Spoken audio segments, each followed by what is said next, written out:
సమస్య ఏంటో చెప్పండి. మా చుట్టాలతనికి మా వాళ్ళకి ఒకరికి డబ్బులు కావాలంటే వాళ్ళ సిస్టర్ దగ్గర 1,00,000 రూపాయలు ఇప్పించింది. కొట్టడం, ఇక పైసలు తీసుకురాలేదని అలా 2012 నుంచి ఎప్పటిదాకా హెరాస్మెంట్ చేశాడు? ఇప్పుడు దాకా కూడా మేడం. ఆ రెండు విషయాలు పట్టుకున్నా.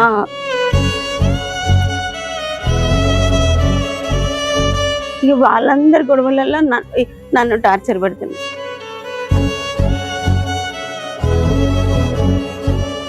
రోజు కొట్టడం, వేరే మిల్లు దగ్గర వేరే ఆమెతో ఎఫ్ఐఆర్ పెట్టుకున్నాడు.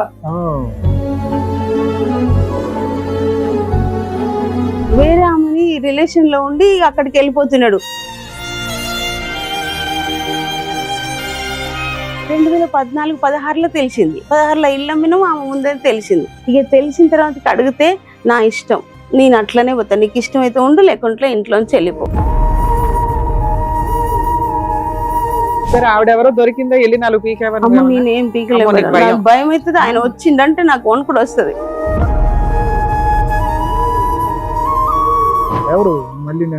మిల్లులో పని చేస్తుంది. ఈయన ఒక పని ఆయన, ఆవిడ ఒక పని ఆవిడ, వీళ్ళిద్దరూ జట్ అయ్యారు. ఆవిడకి పెళ్ళై భర్త లేడంట, చనిపోయిండు. యాక్చువల్లీ తను వేరే వాళ్ళని మెచ్చుకున్నాడు. ఎప్పటి నుంచి? నియర్లీ మాకు ఊహ తెలియనప్పటి నుంచి బూతులు తిడతాడంట. చాలా మాతో కూడా తిడతాడు. అసలు యాజ్ ఏ ఫాదర్ గా తన రెస్పాన్సిబిలిటీ ఒక్కటి కూడా మెయింటైన్ చేయడు. మాకు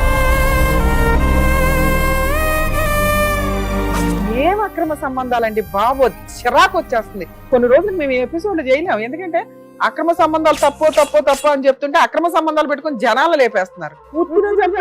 అక్రమ సంబంధాలు పెట్టుకుని. నమస్తే, సుమన్ టీవీ సమర్పిస్తున్న పద్మవ్యూహం కార్యక్రమానికి స్వాగతం. మరి ఈ కార్యక్రమంలో మనతో పాటు ఉన్నారు ప్రముఖ హైకోర్టు అడ్వకేట్ రమ్యాకుల గారు. నమస్తే మేడం. నమస్తే అండి. ప్రముఖ సైకియాట్రిస్ట్ డాక్టర్ కళ్యాణ్ చక్రవర్తి గారు. నమస్తే సార్. నమస్తే మేడం. సార్, మేడం నల్గొండ జిల్లా నుంచి ఒక ఆవిడ వచ్చారు, బట్ ఆవిడ పేరు చెప్పడం కూడా ఆవిడకి ఇష్టం లేదంట. అసలు ఆవిడకి వచ్చిన సమస్య ఏంటో అడిగి తెలుసుకుందాం. నమస్తే అండి. చెప్పండి అమ్మా, మీరు పేరు చెప్పడానికి కూడా ఇబ్బంది పడుతున్నారు. పేరేం చెప్పక్కర్లేదు, మీ సమస్య ఏంటో చెప్పండి. 98లో పెళ్ళైంది మేడం. అయితే అరేంజ్ మ్యారేజే. అతను కూడా వాళ్ళది వేరే ఊరు, ఆంధ్ర. అయితే మా ఊర్లోనే ఉండేవాడు. అయితే మిల్లు ఫీల్డ్, మా అన్నయ్య వాళ్ళకి కూడా మిల్లు ఫీల్డ్ ద్వారా తెలిసిన అతను మ్యారేజ్ చేసుకున్నా. అయితే తర్వాత ఒక 4-5 ఇయర్స్ దాకా మంచిగానే ఉన్నాం. అంటే పాప పుట్టింది 5 ఇయర్స్కి. ఒక 10 ఇయర్స్ వరకు మంచిగా ఉన్నాం మేడం. ఇద్దరం కష్టపడ్డాం, ఇద్దరం డబ్బులు సంపాదించుకొని మంచిగా హ్యాపీగా ఉన్నాం. అయితే తర్వాత మా చుట్టాలతనికి మా వాళ్ళకి ఒకరికి డబ్బులు కావాలంటే వాళ్ళ సిస్టర్ దగ్గర 1,00,000 రూపాయలు ఇప్పించింది. మీ చుట్టాలతనికి మీ ఆయన ఇప్పించారా? అంటే మా వారి సిస్టర్ దగ్గర మా చుట్టాలకి పైసలు కావాలంటే వడ్డీకి తీసుకున్నారు. మీ ఆడపడుచుని ఎవరు అడిగారు? మీ ఆయనే కదా అడుగుంటాడు, ఆవిడ వాళ్ళ చుట్టాలు అని కావాలని. ఎవరైతే అప్పు కావాలన్నాడో ఆ వ్యక్తి మీ ఆయన్ని డైరెక్ట్ గా అడిగాడా? చుట్టరేకంతో నీ ద్వారా అడిగిచ్చారు? ఆయననే అడిగారు. నీకు సంబంధం లేదు. ఆయన వచ్చిండు, అడిగిండు, తనకు కావాలంటే సిస్టర్ ద్వారా చూసుకున్నారు. నేను అక్కడే ఉన్నా గానీ ఇవ్వు అని నేనేం బలవంతం చేయలే. అడిగితే తీసుకున్నారు. మంచిగానే ఉన్నాం, హ్యాపీగా ఉన్నాం కాబట్టి అందరం మంచిగానే ఉన్నాం. తర్వాతకి మళ్ళీ కొన్ని రోజులకి ఇంకొక 1.5 lakh మా అన్నయ్య వచ్చి ఇప్పించిండు.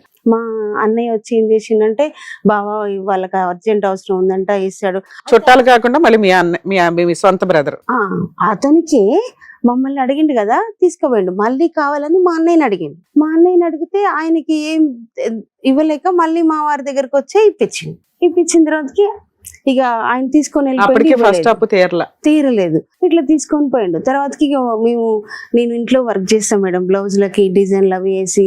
ఇక నేను ఇదంతా ఎన్ని సంవత్సరాల క్రితం స్టోరీ? 98లో పెళ్ళయింది. 10కి డబ్బులు తీసుకురావాలి. ఆ 10 సంవత్సరాలు ఫస్ట్ టైం డబ్బులు తీసుకోవడం, సెకండ్ టైం డబ్బులు తీసుకోవడం. ఫస్ట్ టైం డబ్బులు తీసుకుని తెలుసు, సెకండ్ టైం డబ్బులు తీసుకోవడం ఇరుక్కుంటామేమో, మళ్ళీ ఇస్తారు కదా అనుకున్నా. కానీ అయితే అప్పుడు ఎంతసేపటికి నేను ఇంట్లో పని చేసుకొని ఆ డిజైన్లకు బ్లౌజులకు ఇంట్లోనే వర్క్ చేసుకుంటూ సంపాదించుకున్నాను. ఇందులో నీకేం సంబంధం ఉంది? ఒకసారి డైరెక్ట్ గా మీ ఆయన అడిగాడు, ఇంకోసారి మీ అన్నయ్య ద్వారా అడిగించారు. అయితే కష్టపడి ఆ 10 సంవత్సరాలలో మాకు అప్పుడు పెళ్ళప్పుడు కూడా ఏం పెట్టలేదు. అది కట్నం కింద మా అమ్మ వాళ్ళకి సూర్యాపేటలో ఇల్లు ఉంటే ఇచ్చారు. ఇచ్చేసి కొన్ని డబ్బులు ఇచ్చి ఒక 2 తులాలు పుస్తలు తడబెట్టి పెళ్లి చేసేది. అయితే అది తర్వాతకి నేను కష్టపడి 20 తులాలు బంగారం కొనుక్కున్నా. ఇద్దరం కష్టపడ్డాం, ఇద్దరం చేసుకున్నాం, మంచిగా సంతోషంగా ఉన్నాం. మీ ఆయన ఏం పని చేస్తాడు? నువ్వేం చేస్తావు? మిల్లులో సొంత రైస్ మిల్లా? మిల్ లేదు మేడం, జాబే. మిల్లులో జాబ్ చేస్తాడు, నేనేమో ఇంట్లో పని చేసుకుంటా, ఈ వర్క్ చేసుకుంటా. ఏం వర్క్? బ్లౌజ్లకు డిజైన్లు అవన్నీ వర్క్ చేసుకున్నాం. ఇక్కడ బేగం బజార్కి వచ్చి కుందన్స్ చెమ్కీలు అన్ని తీసుకుపోయి ఇంట్లో అమ్ముకునేదాన్ని, చేసుకునేదాన్ని. ఇక నాకు అప్పటికి పిల్లలు కూడా కాలేదు కాబట్టి ఒక 5 years వరకు మంచిగా సంపాదించుకున్నాం. తర్వాత పిల్లలు పుట్టినాక కూడా చిన్న పిల్లలైనా అమ్మ వాళ్ళ సపోర్ట్ తోటి చేసుకున్నాం. బంగారం కొనుక్కున్నా మంచిగా. అలా ఎప్పటిదాకా చేసావు పని? 2010 దాకా చేస్తూనే ఉన్నా, ఇప్పటికి కూడా చేస్తూనే ఉన్నా, ఇప్పటికి కూడా కంటిన్యూ చేస్తున్నా. అయితే ఇక ఆ తర్వాత ఏమైంది, ఇల్లు కొనుక్కుందాం అనుకున్నాం. మేము ఇల్లు కొనుక్కుందాం అనుకొని ఒక అపార్ట్మెంట్ లో ఫ్లాట్ చూసి తీసుకుందాం అనుకొని నా గోల్డ్ అంతా ఇచ్చేసిన. వాళ్ళ డబ్బులు ఇవ్వలేదు, అప్పుడు ఆ టైంకి ఇవ్వలేదు.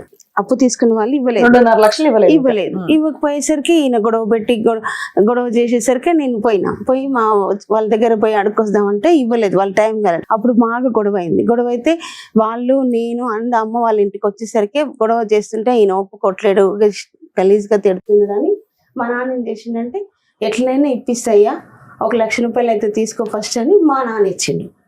మీకేమి సంబంధం అమ్మా ఇదంతా? మీ ఆయన మిమ్మల్ని ఎందుకు అరెస్ట్ చేశారు? మీరు ఇంటికి వెళ్ళి డబ్బులు వసూలు చేసి మీ సొంత డబ్బులు ఇవ్వాల్సినంత అవసరం ఏముంది ఇందులో? ఆయన మా చుట్టాలు తీసుకుపోయారు కదా అని.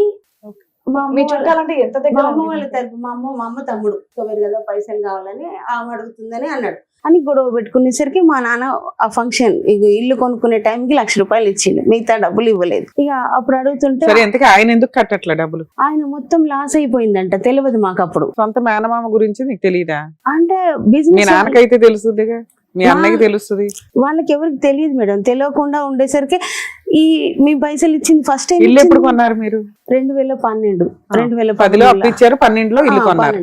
అయితే ఈ లోపు ఏమైందంటే మాకు ఒక సిస్టర్ ఉంది, మా సొంత సిస్టర్ కి వాళ్ళ అమ్మాయి ఉంది. వాళ్ళు కొంచెం మా బావ కొద్దిగా అమాయకుడు అని ఏం చేసిరంటే ఆయనకి మా వారికి తెలిసిన వాళ్ళ సంబంధం ఉందని పెళ్లి చేసారు. వాళ్ళు మిల్లు ఫీల్డ్లో ధాన్యం ఖరీదులకు అట్లా పోయినప్పుడు చూసి కావాలంటే కట్నం లేకుండా చేసుకుంటామని చేసుకున్నారు. మా అక్క ఏం చేసిందంటే సరే మంచి సంబంధం అయితే చూసి చేస్తుండ కదా అని ఒప్పుకుంది. తర్వాతకి ఇష్టం ఉందో అప్పటికి నేను ఇంట్లోనే ఉంటున్నా కాబట్టి పెద్దగా తిరగటం వాళ్ళ గురించి ఎక్కువ ఏం తెలియదు. చేసుకున్న తర్వాతకి వెంటనే వాళ్ళకి నచ్చలేదని వాళ్ళకి వీళ్ళకి గొడవలయ్యి డైవర్స్ తీసుకున్నారు. ఇక పైసలు మా మేనమామ తీసుకున్నాం. పెళ్లి చేస్తే కూడా ఇది డైవర్స్ అయిపోయిందని మా అక్క వాళ్ళ అమ్మాయి. ఇక 2 నా వల్లనే అని మస్తు టార్చర్ పెట్టిండు, కొట్టడం, ఇక పైసలు తీసుకురాలేదని. వాళ్ళకి పెళ్లి చేస్తే వాళ్ళు కూడా అలా 2012 నుంచి ఎప్పటిదాకా హెరాస్మెంట్ చేశాడు? ఇప్పటిదాకా కూడా మేడం. ఆ 2 విషయాలు పట్టుకున్నా. ఎట్లా 10 ఏళ్ళు బాగున్నోళ్ళు అసలు మీకు సంబంధమే లేదు, ఆయనే మాట్లాడుకొని ఆయనే ఇచ్చి చేసుకొని మిమ్మల్ని ఎందుకు హింసిస్తాడు నాకు అర్థం కావట్లేదు. మా తరపు చుట్టాలు కదా, వాళ్ళకంటే మీరు ముగ్గురు ఎక్కువ కదమ్మా, 2 కూతురు భార్య ఎక్కువ కదా మీ ఆయనకి. లేదు మేడం, అట్లా మస్తు టార్చర్ పెట్టి. సిస్టర్ తో సంబంధం ఎలా ఉందమ్మా? అతనికి వాళ్ళ సిస్టర్ కి ఇప్పుడు డబ్బులు తీసుకున్నది వాళ్ళ సిస్టర్ దగ్గర కదా, వాళ్ళ సంబంధం బాగానే ఉందా? ఏది డబ్బులు అప్పు పూర్తిగా తీర్చకపోయినా కూడా 1 లక్ష రూపాయల వరకు తీర్చాడు కదా. అయితే అసలు ఆ పైసలు తీర్చలేదు, ఇవ్వలేదు. అయితే అప్పుడు 1 లక్ష రూపాయలు మా నాన్న ఇచ్చింది. నేనేమనుకుంటున్నా అంటే వాళ్ళ చెల్లి ఒత్తిడి ఇతని మీద ఉందేమో, బావ చెల్లి ఒత్తిడి చేస్తూనే ఉంది. ఇంకో విషయం ఏంటంటే ఈ డబ్బులు ఇప్పుడు మా మేనమామకి ఇచ్చింది 2.5 లక్షలు. మా అక్క వాళ్ళ అమ్మాయికి పెళ్లి చేసినప్పుడు వాళ్ళు నేనే పెడతా ఖర్చు అని అబ్బాయి వాళ్ళు అన్నారంట.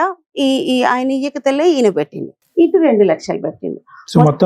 మీ చుట్టరికాల వల్ల మీ ఆయనకి చాలా మీకున్న ఫైనాన్షియల్ బ్యాక్గ్రౌండ్ తో చూస్తే అయితే అట్లా అయింది. అయితే వాళ్ళు ఏమన్నారంటే డైవర్స్ తీసుకున్నప్పుడు ఆ 2 లక్షలు ఇస్తా అన్నారు, ఇవ్వలేదు. అది ఇంకా కోర్టు కాలేదు అని అట్లనే పెండింగ్ పెడుతున్నారు. ఇప్పటికైనా అయిపోయిందా కేసు? కాలేదంట, ఇంకా నడుస్తుందా కేసు? అయితే ఇందులో ఏమైందంటే మా ఇట్లా అట్లా అని మొత్తం గొడవలు అయినాయి ఫుల్ గా. మా అక్క వాళ్ళు ఆయన పెట్టుకున్నాడు గొడవ. ఇక వాళ్ళందరి గొడవలలో నన్ను టార్చర్ పెడుతున్నాడు. అట్లా ఇద్దరు కలిసే ఉన్నారా తల్లి? ఇప్పుడు కలిసే ఉన్నాం మేడం. కానీ అయితే 2012లో ఆ ఇంట్లోకి పోయిన కాడి నుంచి కూడా ఆ ఫంక్షన్ టైం నుంచి కూడా గొడవలే. 1 సంవత్సరంలో ఏం చేసిండంటే ఇక ఆయన మిల్లు కడిపోయి లోన్ కొంచెం తీసుకున్నాం మేడం. పైసలు తీసుకొని లోన్ తీసుకున్నాం కాబట్టి బంగారం అయ్యాన్ని నమ్ముకున్నాక లోన్ తీసుకొని కట్టుకున్నాం కదా. నేను ఇంట్లో చేసుకుంటూ పిల్లల్ని చూసుకుంటుంటే ఆయన జీతం లోన్ తీర్చుకోవచ్చు అనుకున్నాం. ఇక అట్లా అయ్యేసరికి వీళ్ళు పైసలు పెళ్లి ఎప్పుడు గొడవలైనాయి అని వాళ్ళందరి మీద కోపం నా మీద చూపించేది, వచ్చి రోజు కొట్టేది.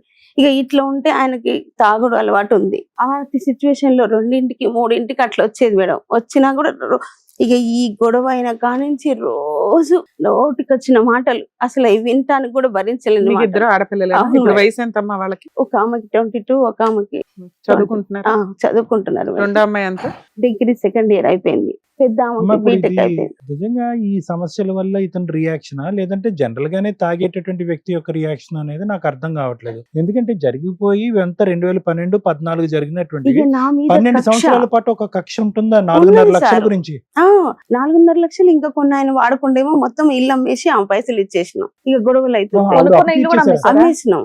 ఎందుకంటే వీళ్ళు ఏమ్మా 4 లక్షలకి అంత ఇల్లు అమ్మేసుకున్నారా? ఎంత వచ్చింది? 18 లక్షలకు అమ్మినాం. అమ్మితే బ్యాంక్ 7 లక్షలు పోయింది. ఆ. ఇక మిగతాది మొత్తం ఆమెకే ఇచ్చిండు. అంటే అంతకు ముందు తీసుకుండేమో మరి నాకు చెప్పలేదు. ఆమెకి ఇవ్వాల్సింది ఎంత ఉందో. ఆమె అంటే ఎవరు? ఆడపడుచు. మా ఆడపడుచుకి, చెల్లికి వాళ్ళ సిస్టర్ కి మొత్తం ఇచ్చేసినాం. ఇచ్చేసినాక నీ వల్లనే ఇల్లు ఎప్పుడు అమ్మేశారు? 2016లో అమ్మినాం. 12లో కొన్నారు, 16లో అమ్మేశారు. 14 సంవత్సరాలే ఉన్నాం. అదో 4 సంవత్సరాలు, ఇదో 10 సంవత్సరాలు. 16 సంవత్సరాల నుంచి 14 సంవత్సరాల నుంచి ఈ పంచాయతీ నడుస్తుంది. నడుస్తుంది. ఇక కొడతాడు ఇక ఫుల్. సరే, ఇల్లు లేదు, అప్పు లేదు, అన్ని క్లియర్. మళ్ళీ కొత్తగా సంపాదించుకోవచ్చు కదా. అట్లనే మళ్ళీ కష్టపడదామంటే ఇక నా మీద కక్ష పెంచుకొని ఎట్లా కొడతాడంటే అట్లా కొడతాడు. మిల్లి దగ్గర తాగి ఏ సిచ్యువేషన్ లో కొడుతుంది? మీరు అప్పు తీర్చేసిన తర్వాత, ఇల్లు అమ్మేసిన తర్వాత ఇప్పుడు ఎందుకు కొడుతున్నాడు? ఇప్పుడు 1 లక్ష రూపాయలు ఇచ్చిండు, మిగతా ఇవ్వలేదు కదా మా నాన్న. అది 2 అక్కడి నుంచి రావాలి. ఇప్పుడు ఇంకా రాలేదుగా. కంపెన్సేషన్ అనేది వాళ్ళ నాన్నగారి దగ్గర నుంచి రావాలి. ఇతను ఇల్లు అమ్మేశాడు, ఉన్న ఇల్లు లేదు. సో ఈ బాధ ఇక రోజు కొట్టడం, వేరే మిల్లు దగ్గర వేరే ఆమెతో ఎఫ్ఐఆర్ పెట్టుకున్నాడు. అది పెట్టుకున్నాడు. ఈ 16 ఏళ్లలో మీరు ఇంకే ఇల్లు కొనలా?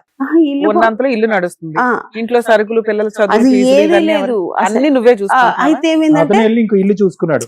వేరే ఆమెని రిలేషన్ లో ఉండి అక్కడికి వెళ్ళిపోతున్నాడు. అయితే ఈ గొడవల వల్ల కొడుతుండంటే డబ్బులకు ఇబ్బంది అయ్యి ఇట్లా ఇల్లు అమ్ముకున్నాం కాబట్టి ఆ కోపంలో ఉన్నాడేమోనని కొట్టినా తిట్టినా నేను ఓర్చుకొని ఇంట్లో కూడా చిన్న శారీస్ బిజినెస్ లాగా అట్లా పెట్టుకున్నా కూడా కనీసం పిల్లలు స్కూల్ కి పోతారని 9వ సంవత్సరం మేడం బ్యాక్గ్రౌండ్ స్టోరీ వేరే ఉంది. ఇంకో అయితే అప్పుడు ఉన్నది నాకు తెలియదు. 2014, 16లో తెలిసింది. 16లో ఇల్లు అమ్మినాం, ఆమె ముందని తెలిసింది. ఇక తెలిసిన తర్వాత అడిగితే నా ఇష్టం, నేను అట్లనే పోతా, నీకు ఇష్టం అయితే ఉండు, లేకుంటే ఇంట్లోంచి వెళ్ళిపో. ఇందా నుంచి మేము అడిగేది అదే. 2016కి ఇల్లు అమ్మేసో అప్పులు తీరిపోయినాయి కదా, మళ్ళీ గొడవ ఎందుకు అని. అది గొడవ ఎందుకు అంటే ఆయనకి అక్రమ సంబంధం ఉంది, నువ్వు అడగడం స్టార్ట్ చేసావు. ఇప్పుడు నుంచి ఇక పీకుతున్నాడు నిన్ను ప్రతిసారి. రోజు ఇంట్లో కొడతాడు, రోజు కొట్టడం. ఈ రోజు కొడతాడా, తిట్లతో ఆవిడెవరో దొరికిందా, వెళ్ళి 4 పీకేవని? నేనేం పీకలేదు, భయం అవుతుంది. ఆయన వచ్చిందంటే నాకు వణుకుడు వస్తుంది. ఎట్లా నోటికి వచ్చిన మాట. నువ్వు అడగకపోయినా కూడా అమ్మాయి ఎవరు, అసలు ఎందుకు ఇతని జీవితంలోకి వచ్చింది, ఇతను ఎందుకు ఆవిడ కనెక్ట్ అయ్యాడు. ఇప్పుడు అమ్మ వినండి అమ్మా, ఇప్పుడు వరకు మీరు స్టోరీ ఎలా చెప్తున్నారంటే మొత్తం 15 సంవత్సరాలు బట్టి ఆ 4.5 లక్షల గురించే మీరు కొట్టుకున్నట్టు చెప్పారు. కాదుగా, నీకు ఒక సవత ఉంది, ఆవిడతో అతను కునుకుతున్నాడు కాబట్టి నీ కోపం వచ్చి అడిగేటప్పటికి వచ్చి నేను వాయిస్తున్నాడు, కొడుతున్నాడు. అట్లా కొట్టేసరికి ఇట్లనే ఎవరు మళ్ళీ మిల్లులో పనిచేసేదా? ఈయన ఒక పని ఆయన, ఆవిడ ఒక పని ఆవిడ, వీళ్ళిద్దరూ జెట్ అయ్యారు. ఆవిడకి పెళ్ళై భర్త లేడంట, చనిపోయిండు. ఆవిడ మిల్లు మనకేం తెలుసు. లేకపోతే వీళ్ళిద్దరు కలిపి చంపేసే వాళ్ళు ఏమంటారు? ఆయన చనిపోయినాకనే ఈయన పరిచయం ఏంటంట, వేరే వాళ్ళు చెప్పారు. సరే అమ్మా, నీకు ఆ నరకం పడటం అలవాటు అయిపోయింది. 20 ఏళ్ల నుంచి తన్నులు తినటం చాలా, ఈ పాటి బాడీ స్ట్రాంగ్ అయిపోయింది. బూతులు తిట్లు తినడం అనేది నీకు నీ పిల్లలకి వాళ్ళకంటే గతి లేదు, నీకంటే అలవాటు అయిపోయింది. ఇక్కడికి ఎందుకు వచ్చావు? అదే మేడం, అయితే కొన్ని రోజులు దాకా ఇట్లనే ఉంటే ఆయన ఏం చేసినా, ఎంత ఇచ్చినా తీసుకొని నేను అడ్జస్ట్మెంట్ చేసుకుంటూ వచ్చిన. అయితే మా మామగారి పొలం ఉంటే అమ్ముకొని వచ్చిండు. ఆయనకు బయట అప్పులైన అప్పటి నుంచి మాట్లాడు, ఆయనకి ఏంది, ఎంత జీతం వస్తుంది అనేది కూడా ఏమి చెప్పడు. ఇంటి ఖర్చులకు కొంచెం ఇచ్చేవాడు. ఇప్పటికీ కలిసే ఉన్నారమ్మా? ఇప్పటికీ కలిసే ఉన్నారు. అతను తన్నా, తిట్టినా, కొట్టినా, ఇంట్లో హింస పెట్టి డబ్బులు ఇవ్వకపోయినా, మీ బాగోగులు చూసుకోకపోయినా, నీ సంపాదన నువ్వు సంపాదించుకుంటున్నావు, పిల్లల్ని చదివించుకుంటున్నావు, అతనితో నీకేమి ఇప్పుడు లేదుగా. ఒకే చాటు ఉన్నా కూడా అతను డబ్బులు ఇస్తేనే గనుక ఇల్లు గడిచే పరిస్థితి అయితే లేదుగా. అట్లా కాదు సార్, ఒక 2 పిల్లలకు చూసుకున్నా, నాకు చూసుకోకపోయినా పర్వాలేదులే అని. మీరు ఇంట్లో వంట చేస్తే తింటాడా, వస్తాడా? రావట్లేదు, మొత్తం బంద్ చేసి. ఎప్పటి నుంచి రావట్లే ఇంటికి? ఇంటికి వస్తాడు, నైట్ వచ్చి పడుకుంటాడు, పొద్దుగాల 4ంటికి. అయితే ఏమైందంటే ఆయన మిల్లు ఫీల్డ్ లోంచి 10 లక్షలు ఏమో మిల్లులో పెట్టినాను మేడం, 30 లక్షలు తెచ్చుకోండు ఆ ఇంటి కాడ నుంచి. మా మామయ్య పొలం అమ్మితే ఆయన కొద్దిగా ఈయన కొద్దిగా తీసుకున్నారు. ఒక 5-6 లక్షలు మా ఆడపిల్లలకి ఇవ్వాల్సి ఉంటే ఇచ్చిండు. ఇక ఆ తర్వాత మిగిలిన పైసలు ఏం చేసిండో తెలియదు. ఇప్పటికీ ఇన్వెస్ట్మెంట్ పెట్టాడని నువ్వు అంటున్నావు. ఆయనే చెప్పిండు. అన్నారు కదా అన్ని డబ్బులు తీసుకుపోయి మొత్తం ఆగం చేస్తావు నువ్వు, పిల్లల పేరు మీద ఒక 10 లక్షలు ఏమంటే మా మామయ్యతో కూడా గొడవ పెట్టుకొని తెచ్చుకున్నాడు. పిల్లలు అడిగితే 10 లక్షలు మిల్లులో పెట్టినా అన్నాడు. ఆ 10 లక్షలు కూడా లేవంటుండు. ఇప్పుడు సంవత్సరంన్నర పోయిన సంవత్సరం ఇంత జరుగుతున్నా కూడా మీ ఆయన నిలదీసా అతను తనేవాడు. ఆవిడని ఒక్కసారి కూడా అడగలేదమ్మా అసలు అమ్మాయి? నేను పోలేదు సార్, ఎప్పటికీ కొడతాడు. ఇప్పుడు అంటాడు కదా మా అమ్మ వాళ్ళు ఇచ్చిన ఇల్లు తీసుకురమ్మని ఇప్పుడు టార్చర్ పెడుతున్నాడు. ఇంకా ఉందా మీ అమ్మ వాళ్ళు ఏమైనా ఇచ్చారా నీకు? ఇల్లు ఉంది, అది అమ్మి డబ్బులు తీసుకురమ్మని గొడవ చేస్తున్నాడు. ఏమ్మా వీళ్ళని చూసుకోవట్లేడు. ఇప్పుడు కూడా ఇంకా కొడుతున్నాడు. ఆ డబ్బులు తెమ్మంటుండు మేడం. ఇల్లు ఆయన ఇవ్వడం మానేసి ఎదురు నిన్ను తీసుకురమ్మంటున్నాడు. ఎదురు తీసుకురమ్మంటుండు. సో ఇప్పుడు కొత్తగా జరిగిన స్టోరీ ఏమీ లేదు. ఇప్పుడు ఇన్ని సంవత్సరాల పాటు జరిగినటువంటి స్టోరీకి ఇప్పుడు మీరు కంక్లూజన్ ఇవ్వండి అని చెప్పి మా దగ్గరికి వచ్చారు. అవును సార్, అంతే నాకు కదమ్మా? ఏం కావాలి, మీకేం కావాలో చెప్పండి. ఆయన కొట్టద్దు మేడం, కొట్టొద్దు. ఆయన పిల్లల్ని చూసుకోవాలి. అంటే ఫీజులు కట్టాలా, నా పెళ్లి ఫీజులు చేయాలా? కనీసం తినటానికి కూడా ఇంట్లో ఏమి ఇవ్వట్లేడు. పిల్లలకి ఇవ్వట్లేడు, నాకు ఇవ్వట్లేడు. ఇంతసేపు పోలీస్ స్టేషన్ ఒక రోజు బాగా కొట్టిండు. కొడితే నేను పోలీస్ స్టేషన్ పడుతుంటే పోలీస్ స్టేషన్ పోతే ఇంట్లో ఉండొద్దు, బయటికి వెళ్ళిపోమంటాడు. తినటానికి ఒక్క నిమిషం మేడం, తినటానికి ఇవ్వకపోయినా 15-16 సంవత్సరాల పాటు మీరు ఇల్లు నడిపించారు, గడిపించారు, పిల్లలకి చదువు చెప్పించారు, అన్ని చెప్పించారు. ఇప్పుడు సడన్ గా అతను ఇస్తే గానీ ఇల్లు గడవని పరిస్థితి ఉందా? ఫీజులు కూడా కట్టకపోతే నేనే కడుతున్నా కదా సార్. కొంచెం అప్ అయింది ఫీజుల వల్ల. ఇంట్లోకి ఎట్లా నేను మీ జరుపుకుంటున్నా. పిల్లల్ని పిలుద్దామా, వాళ్ళు కూడా వస్తారేమో. పిలువండి సార్. Right. మేడం సార్, వాళ్ళ 2 అమ్మాయిలు కూడా వచ్చారు, ఒకసారి పిలుస్తాను. రండమ్మా. నమస్తే సార్. కూర్చోండి. నమస్తే. నమస్తే. నమస్తే. ఏం చదువుకుంటున్నారు? నేను degree 2nd year madam, complete అయిపోయింది. ఓకే, నువ్వు బీటెక్ ఫైనల్ ఇయర్ అయిపోయింది మ్యామ్. ఎవరు పెద్ద? నేనే పెద్ద. నువ్వు పెద్ద. చెప్పండి అమ్మా. అక్కడ నుంచి అప్పటి నుంచి ఏదో చెప్తూ ఉన్నారు. సార్ యాక్చువల్గా మా మమ్మీ చాలా ఇబ్బంది పడుతుంది. కానీ యాక్చువల్లీ ఇందులో తను మాట్లాడిన అన్నట్టు నాట్ ఓన్లీ 6 lakhs అమౌంట్ మీద కాదు సార్, తను ఉంచుకున్నాడు. అది మేమే కనిపెట్టాం. తను చెప్పలేదు, భయపడి. యాక్చువల్లీ తను వేరే వాళ్ళని ఉంచుకున్నాడు మిల్లులో. ఎప్పటి నుంచి? నియర్లీ మాకు ఊహ తెలియనప్పటి నుంచి మ్యామ్. సూపర్. అంటే అసలు మీ మాకు అమ్మాయి ఏం తెలీదు. చెప్తుందో తెలుసా? 2016 నుంచి అని చెప్పి. మాకు అసలు ఇల్లు కొన్న తర్వాతే మాకు తెలిసింది. మీకు అప్పటి తెలిసింది వరకు మాకు అప్పుడు? తెలిసింది అప్పుడే. సో మీకు తెలిసినంత వరకు ముందు నుంచి ఆవిడ ఉంది అనేది మీకు ఐడియా ఉంది. ఓకే. ఆవిడ వల్ల ఇప్పుడు ఎంత హరాస్మెంట్ గానీ ఆవిడ వల్ల బూతులు తిడతాడంట చాలా Even మాతో కూడా. మాతో కూడా తిడతాడు. అసలు యాజ్ ఏ ఫాదర్ గా తన రెస్పాన్సిబిలిటీ ఒక్కటి కూడా మెయింటైన్ చేయడు అంటే మ్యామ్. మీరు క్వశ్చన్ చేస్తే రియాక్ట్ అవుతాడమ్మా, క్వశ్చన్ చేయకుండా కూడా నేను వచ్చి- క్వశ్చన్ ఇప్పుడు అక్కడికి ఎందుకు వెళ్ళావు, రాత్రి ఎందుకు రాలేదు, డబ్బులు ఎందుకు ఇవ్వలేదు అంటేనే అతను చిరాకు కోపమా, లేదంటే మీరు మాట్లాడకపోయినా మిమ్మల్ని అంటాడు. అసలు ఇంటికి మిమ్మల్ని రాగానే అనవసరం తాగి వచ్చి గొడవ పడతాడా? ఖచ్చితంగా. అదే మేడం. మేము మాకు భయం నేనేం అవుతుంది అడగకపోయినా. మాకు భయం అవుతుంది మ్యామ్. ఈ రోజు ఆయన తాగొస్తాడో, మంచిగా ఉంటాడో, మంచిగా ఉండడో. ఎన్నింటికి వస్తాడు ఇంటికి?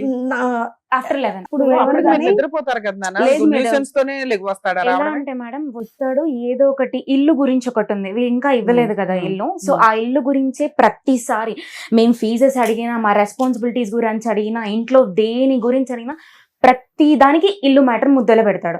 ఈవెన్ మేము మాట్లాడాలి, ఇప్పుడు వాళ్ళ హస్బెండ్ అండ్ వైఫ్ అంటే వాళ్ళకి ఇచ్చింది పక్కన. యాజ్ ఎ ఫాదర్ గా మాకు ఇవ్వాల్సిన రెస్పాన్సిబిలిటీ మాకు ఇవ్వాలి కదా. మేము వాటి గురించి అడిగినా ఇక్కడ ఈ రియాక్షన్ వచ్చినా అక్కడ పడితే తన్నులు. అది మ్యాటర్. మిమ్మల్ని ఎప్పుడైనా కొట్టాడా? నాకు ఒక్కసారి పడ్డాయి. అంతే. సో మిమ్మల్ని రెగ్యులర్ గా అయితే మీ అమ్మకి మాట్లాడతాడు తన్నులు కానీ పడుతుంటాయి. అమ్మకైతే తన్నులు. తన్నులు. సో ఇక్కడ ఒకటమ్మా, ఒక క్వశ్చన్, నిజంగా ఇల్లు ఏదో కిందో మీదో పడి తీసుకొచ్చి ఇచ్చినా కూడా అది ఆవిరైపోద్దిగా, లేదా ఆవిడ చేతిలో పెడతాడుగా, అంతే కదమ్మా? అంతే అంతే సార్. కదా. సో ఇల్లు గురించి అయితే కాదు ఇది. ఇల్లు వస్తే కనుక మీ మీద కొట్లాట్లు గొడవలు ఆగిపోతాయని చెప్పడానికి అయితే లేదు. లేదు సార్. Right. ఉన్నంతలో ఆయన అసలు ఏ రోజు రెస్పాన్సిబిలిటీస్ లేదు, తీసుకోవాలా? ఆ రోజు కూడా రెస్పాన్సిబిలిటీ తీసుకోలేదు. ఆడపిల్లలు అసలు మీకు ఏమైనా కష్టం ఉందా? బయట లేదు ఏం మేడం, లేదు అసలు అన్నాడా? మేడం అసలు ఒక ఫీజు ఫీజు రాదు మాకు మా ఫాదర్ నుంచి. అసలు ఎలా ఉన్నావని ఒక కాల్ ఇప్పుడు రాదు మ్యామ్. మేడం, ఇప్పుడు ఈమె 2 సంవత్సరాల మీద చదువుతుంది. ఈమె హాస్టల్ ఎక్కడ ఉందో తెలియదు, ఈమె కాలేజ్ ఎక్కడ ఉందో తెలియదు, ఏం పట్టించుకోడు. యాజ్ ఈ కాలేజ్ లో బీటెక్ జాయిన్ చేసే రెస్పాన్సిబిలిటీస్ కూడా లేవు మ్యామ్. లేదమ్మా. అమ్మ, అన్ని వదిలేసి అమ్మ వెళ్ళు. మీరు దయచేసి ఒకటి అర్థం చేసుకోండి. ఆ స్థాయిలో మీరు ఆశ పట్టడం కూడా ఆ మనిషికి ఆశ పడే విధంగా నేను గాని, రమ్య మేడం గాని, శ్రీవాణి గారు గాని నేర్పించేటటువంటిది కాదు. అది మనసులోంచి రావాలి. ఒక్క నిమిషం నన్ను మాట్లాడినివ్వండి. మీరు ఇక్కడికి వచ్చి కూర్చున్న ఈ 2 ఆడపిల్లలు కాదు, మీ వెనకాతలు ఉన్నటువంటి ఒక 100 మంది సైన్యం వచ్చిన మీ డిమాండ్స్ ఏంటి అనేది కరెక్ట్ గా ఉండాలి. రేపో మాపు ఈ 2 ఆడపిల్లలకి ఉద్యోగాలు ఇస్తాయి, వాళ్ళ కాళ్ళ మీద వాళ్ళు నిలబడతారు. మీకైతే కనుక ఈ బ్రతుకు తెరువు సమస్య అయితే లేదు. ఏం కోరుకుంటున్నారు? ప్రేమ కావాలా, ఆప్యాయత కావాలా, వాళ్ళ డేట్ ఆఫ్ బర్త్ అతను తెలుసుకోవాలా, లేదంటే ముందుకు వచ్చి పెళ్లిళ్ళు చేయాలి? ఇక్కడి నుంచి చూడండి. లవ్ కావాలి, ఎఫెక్షన్ కావాలి, కేర్ కావాలి, వచ్చి బాగా చూసుకోవాలంటే ఎక్కడ పుట్టిస్తామని? నేను అది అడగట్లేదు ఎక్కడ సార్. పుట్టిస్తాం? నేను అక్కడ పిల్లలు కన్నాడా? అక్కడ కన్నాడా? లేదు, అక్కడ కనలేదా? లేదు. ఓకే. అక్కడ ఒక అమ్మాయి ఉంటే పెళ్లి చేసిరంటే డైవర్స్ అయింది అంటే, ఒక అబ్బాయికి పెళ్ళయింది, ఆమెకు పాప. ఇక్కడి నుంచి మాట్లాడండి మీరు. అందులో రెస్పాన్సిబిలిటీస్ ఇది అవుతున్నాయి సరే, కాబట్టి మీకు ఏం కావాలనేది మా ఇది. మా ఇద్దరి ఒపీనియన్ ఒకటే సార్. ఒకటే. ఏంటిదంటే ఆయన మారాలి, మళ్ళీ కలిసి ఉండాలి, కలిసి ఉంటాం అదనట్లేదు. వాళ్ళిద్దరి మధ్యలో మాకు లవ్ ఇవ్వమని కూడా మేము అడగట్లేదు. ఇక్కడ ఆయన దగ్గర నుంచి రాదన్న విషయం మాకు తెలుసు. మేము ఎంత తాపత్రయపడ్డా ఎవరు చెప్పినా అది రాదు. మాకు ఒక క్లారిటీ ఉంది. ఇప్పుడు ఆయన పెట్టినా పెట్టకపోయినా ఆయన దగ్గరే ఉండాలి అన్న ఈ ఒక్క దాంతోని ఇన్ని రోజులు ఉంది. ఏవైనా మా స్టడీస్ కానీ మా ఖర్చులు ఏవైనా అన్ని మా అమ్మని ఇల్లదీస్తుంది. బట్ ఇప్పుడు సిచ్యువేషన్ ఏమొచ్చిందంటే తనకి పెట్టగలిగే, ఆల్రెడీ ఊర్లో అన్ని అప్పులు అయిపోయినాయి, అన్నీ అయిపోయినాయి. సో ఇప్పుడు తను పెట్టగలిగే కెపబిలిటీలో లేదు. ఇప్పుడు మేమేం అడుగుతున్నామంటే అట్లీస్ట్ మా చదువులు అయిపోయే వరకన్నా మా రెస్పాన్సిబిలిటీగా మా అట్లీస్ట్ బిల్ అన్న ఇప్పుడు మేము హాస్టల్ రెంట్ అది మీ ఇంటి దగ్గర పెద్ద మనుషుల ద్వారా పెద్ద మనుషులు- కదా ఇక్కడ దాకా నా- వస్తే actually- అట్లా పెద్ద మనుషులు వినరు అసలు. అమ్మా ఎవరిని ఇప్పుడు మేము తిడతారు? మీ హస్బెండ్ కి ఫోన్ చేసి 4 వీక్ ఆమె అనుకో మాటలో ఆయన వెంటనే ఏం చేసుకుంటారు ఈ రోజు చేసుకోండి అంటే night- మీరు ఇంటికెళ్ళి కేసులు వేసుకునే అంత దమ్ము మీకుందా? లీగల్ గా వెళ్ళగలరా? ఇట్లా మేము ఫోన్ చేయగానే భయపడి ఇస్తాడని మేము అనుకో. మీ నాన్న ఆల్రెడీ ముద్రిపోయాడు. అలా వద్దు ముద్రిపోయిన బ్యాచ్ లో మీరు లీగల్ గా తెగించి ఇంక ఈయన వల్ల ఒక ఉపయోగం లేదని మీరు క్లారిటీ ఉంది. ఎదురు రోజు న్యూసెన్స్ తప్ప. ఇలాంటిది మేమిద్దరిలో ఎవరైనా మాట్లాడామే అనుకోండి, అప్పుడు మీ నాన్న చేసే పని ఇంట్లో నుంచి బయటకు వెళ్ళిపోవడం. అది ఎట్లాగో రెంటెడ్ హౌస్, ఆయన వెళ్ళిపోతాడు ఆరాంగా. మీరు అడిగిన గొంతమ్మ కోరికలు కాదు అవన్నీ మీ హక్కులు. మీ హక్కులన్నీ కోర్టు తీరుస్తుంది. దానికి మీరు రెడీయా అంటే మీరు ఏదైతే ఇప్పుడు దాకా మీ అమ్మ బంధం పెట్టుకుందో, 2 ఆడపిల్లలు, తండ్రి ఉండాలి, సొసైటీ, గుడ్ విల్ అని, అలా ఆవిడ ఎంతకాలం ఏదైతే ఉందో అది రోడ్డు మీదకి వెళ్తుంది. మీరు తెగించే ధైర్యం ఉందా? ఉందా? మాకు ఉంది దీనికి మేడం. మీ అమ్మ డెసిషన్ తీసుకోవాల్సింది. మీరిద్దరు ధైర్యంగానే ఉంటారు, హాస్టల్లో ఉన్నారు. ఒకటమ్మా, ఇది ఎలా ఉందంటే మీరు చెప్పేది మీ భాషలోనే చెప్తాను. కరోనా వైరస్ చావకూడదు, కానీ కరోనా జబ్బు వదిలిపోవాలి. ఎలా అవుతుంది? అక్కడ ఆడదాని మీద ఒక ఆమె ఎవరైతే కనుక ఇతని మీద శిలాశాసనం చెప్తుందో ఆ వైరస్ అయితే మీరు తీయలేకపోయారు. బయటకు వచ్చి గొంతు చించుకుని అరవలేకపోయారు. పెద్దల్ని తీసుకొచ్చి మాట్లాడలేకపోయారు. ఇప్పుడు వచ్చి పోలీస్ స్టేషన్, కోర్టు గడప తొక్కలేకపోయారు. అసలు ఇంక వెళ్ళే రకాలు కూడా కాదు. ఎలాగ? కర్ర ఎరగకూడదు, పాము వెళ్ళాలి. చావకూడదు. అవ్వలే మమ్మల్ని అడ్డుకున్నారు. లేకపోతే మేము వెళ్ళాలని మేము మీ అమ్మ వెళ్ళగలదా? మీ అమ్మ తను వెళ్ళగలదా? వెళ్ళలేకనే మమ్మల్ని మేడం ఆపలేదు. అడిగేది అది. ఇప్పుడు వరకు రానటువంటి పోరాట పట్టిక ఇప్పుడు ఎలా వస్తుంది? నీ సిస్టర్ అంటుంది వీరు రెడీ అంటుంది. వేరే మీకు 16 years బట్టి you don't have the capacity and to fight. ఇప్పుడు సడన్ గా వీఆర్ రెడీ టు ఫైట్ అంటే కనుక మీకు అంత బ్యాక్గ్రౌండ్ బ్యాకింగ్ ఉందా? మీరు చేయగలరా? మీ నాన్న కూర్చోండి ఇక్కడ అని అంటే కనుక నోరు మూసుకుని కూర్చుంటారేమో. సరే మీరు ఆలోచించుకోండి అమ్మా, మేము చెప్తాము, తర్వాత ఫైనల్ గా మాట్లాడతాం. ఏంటంటే ఎక్కడా కూడా అంటే నాకు నిజంగా అనిపించేది ఏంటంటే 10 సంవత్సరాల పాటు ప్రయాణం బాగానే ఉంది, 10 సంవత్సరాల పాటు ప్రయాణం బాగానే ఉంది అనుకుంటే వాస్తవానికి ఆ స్టార్టింగ్లో 98 నుంచి 2008 వరకు ప్రయాణం బాగుంది అనేటటువంటి ఒక కళ్ళకు గంతలు కట్టుకుని మీరు ఉన్నారంతే. ఎందుకంటే నీ మీద ప్రేమ ఆప్యాయత చచ్చిపోవచ్చమ్మా ఒక మగాడికి. ఓకే, ఎందుకంటే నువ్వు ఇలా అడిగావు, అలా అడిగావు, ఈ డబ్బులు అక్కడ ఇప్పించావు, మీ చేతులారా కొన్ని చేయించావు. ఎందుకంటే ఆ మనిషికి, ఎందుకంటే అలాంటి వాళ్ళతో చాలా జాగ్రత్తగా ఉండాలి మనం. వాళ్ళ సిస్టర్ దగ్గర డబ్బులు తీసుకెళ్లి మీ ఇంట్లో ఇచ్చాడు. ఇంకో పెళ్లి కూడా మీ తరపున వాళ్ళు పెళ్లి చేశాడు. అసలు అతని యొక్క ఇంటిగ్రిటీ, ఆలోచన, వ్యక్తిత్వం బట్టి ఇంకా అది ప్లేయింగ్ విత్ ద ఫైర్ అంటారు. అంటే అగ్గికి ఆజ్యం పోస్తున్నట్టుగా అనమాట. సరే, దట్స్ అ డిఫరెంట్ స్టోరీ. నేను ఎందుకు ఆ పాయింట్ చెప్పానంటే కనుక అప్పుడు మీ ఇద్దరి మధ్య సంబంధాలు సత్సంబంధాలుగా ఉండేవేమో, డబ్బులు ఇచ్చుకోటాలు పుచ్చుకోటాలు అలవాటేమో, లేదంటే అవతల వ్యక్తులు ఇచ్చేస్తే కనుక ఈ క్లియర్ అయిపోద్ది అంటే నీ అప్పు తీర్చేస్తాడేమనే నమ్మకంతోనో, లేదంటే పెళ్లి చేస్తే కనుక వాళ్ళు సుఖంగా సౌఖ్యంగా ఉంటారనే నమ్మకంతో అలాగే ఏదో మీరు గుడ్డుగా మీ ఇద్దరు ఒక అండర్స్టాండింగ్ మీద ముందుకెళ్ళారు. కానీ ఎప్పుడైనా కూడా అది రిస్క్ ఇష్యూ. ఎందుకంటే కనుక అతను అప్పు తీసుకెళ్ళి ఎక్కడో ఇచ్చాడు అనుకో, బయట ఎక్కడో, that is not a problem. మీ దగ్గర డబ్బులు తీసుకుని ఎక్కడో ఎవరిదో పెళ్లి చేశాడు అనుకో, that is not a problem. ఇక్కడ ఏమైంది? ట్రాన్స్ఫర్ మెకానిజం జరుగుతుంది. అంటే వాళ్ళ ఇంట్లోంచి మీ ఇంట్లోకి, వాళ్ళ ఇంట్లో నష్టం, మీ ఇంట్లో లాభం, పిల్లవని, అప్పవని, వాట్ ఎవర్ ఇట్ ఇస్. ఇప్పుడు ఆటోమేటిక్ ఏమవుతుంది? అప్పటికే బ్యాక్గ్రౌండ్ ఇష్యూ స్టార్ట్ అయిపోయింది. నీకు అర్థం కానిది ఏంటంటే ఆ అమ్మాయి ఇదంతా ఫేసెస్లో ఎంట్రీ కాదు, ఆ అమ్మాయి అప్పటికే బ్యాక్గ్రౌండ్లో ఉంది. ఎవరైతే కనుక ఇప్పుడు ఉన్నటువంటి ఆ బ్రహ్మరాక్షసి ఆ బ్యాక్గ్రౌండ్లో ఉంది. అప్పటికే అతనికి ఏంటంటే అక్కడ లైకింగ్ ఎక్కువైంది, ఇక్కడ డిస్లైకింగ్ ఎక్కువైంది. ఏదో ఒక బలమైనటువంటి కారణం చూపెట్టి నిన్ను దూరం పెట్టాలి అంటే కనుక ఏదో ఒకటి. నిజంగా ఎవరు నమ్మరమ్మా.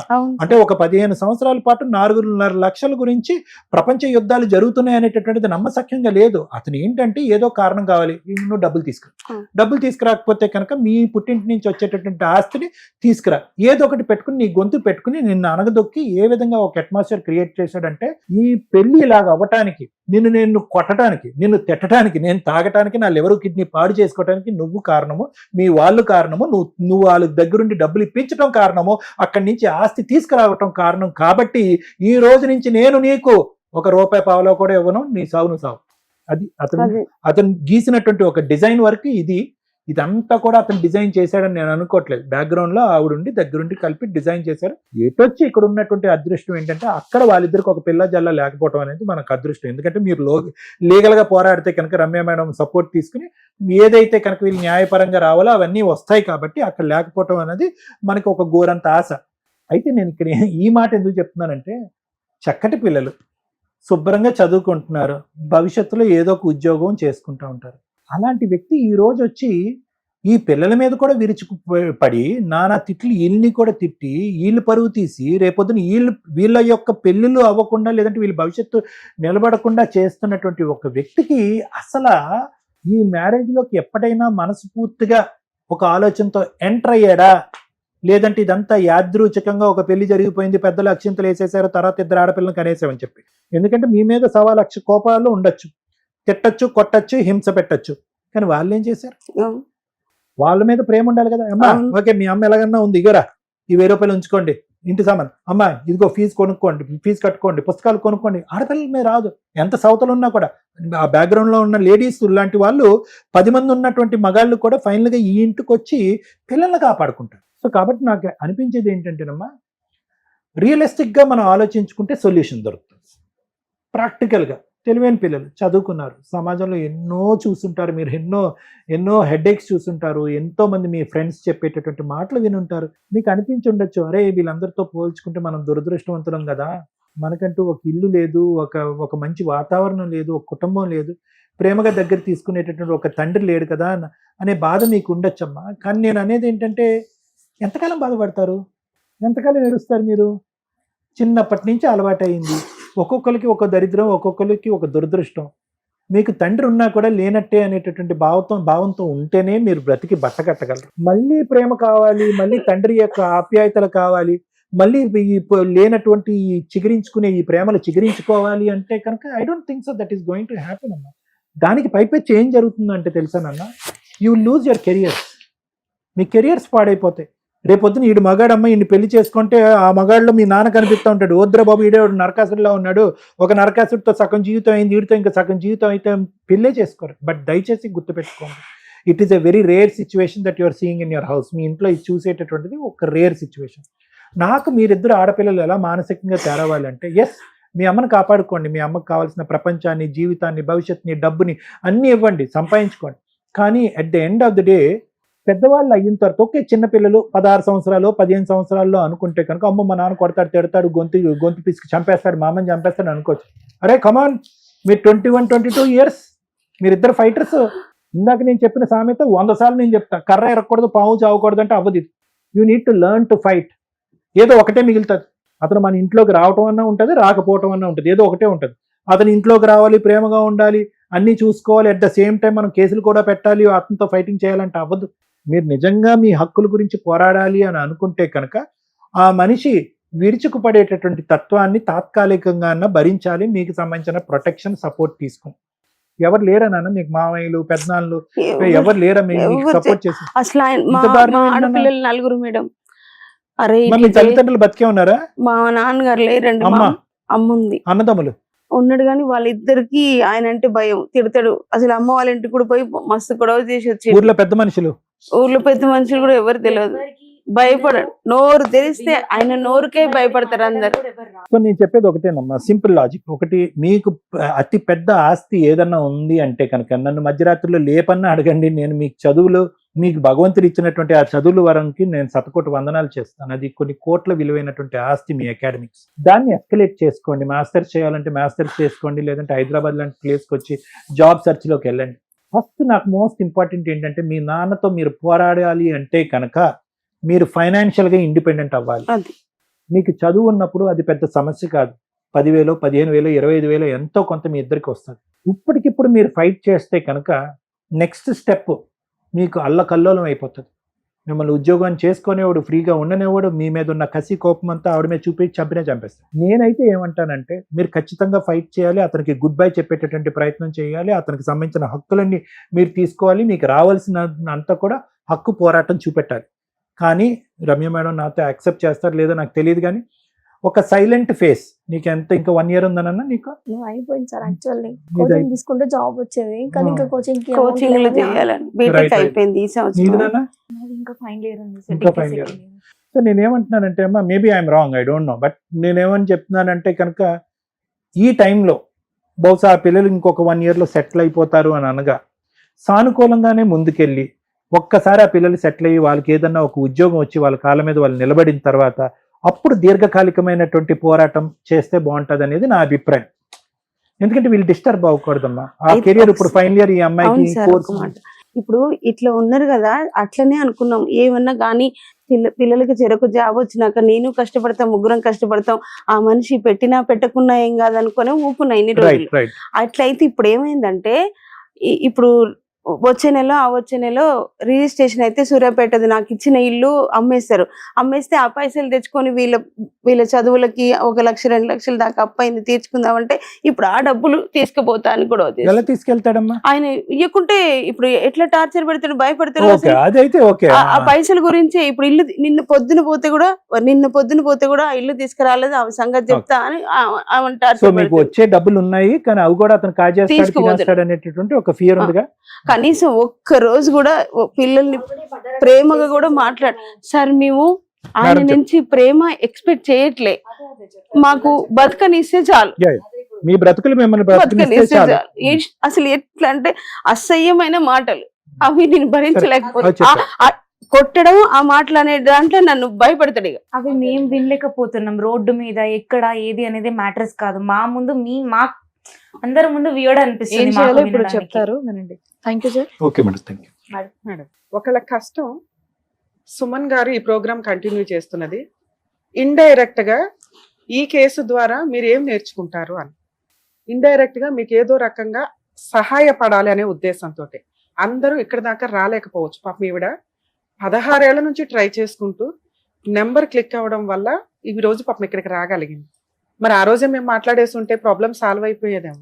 ఆ నెంబర్లు కూడా రిపీటెడ్ గా ఈ రోజు మేము ఇక్కడ షో చేస్తున్నామంటే సుమన్ టీవీలోనే ఆ కాంటాక్ట్ నెంబర్స్, ఆ ఫోన్ దద్దరిల్లిపోతుందండి. మేము ఆ ఫోన్స్ తీయలేకపోతున్నారు. మేము తీయమండి, మా ప్రొఫెషన్స్ మాకుంటే. ఆ నెంబర్ ఎవరైతే డీల్ చేస్తున్నారో సో మీరు వాట్సాప్ మెసేజ్లు పెట్టండి, కుదిరితే వాళ్ళు మీ కాంటాక్ట్ లోకి వస్తారు.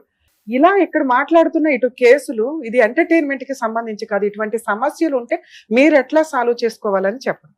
ఇందులో మనం నేర్చుకోవాల్సిన బేసిక్ పాయింట్స్ ఏంటి? కొన్ని చెయ్యకూడని పనులు జరిగిపోయినాయి, అవి అప్పుడే కంప్లీట్ చేస్తుంటే బాగుండేది. ఏంటవి?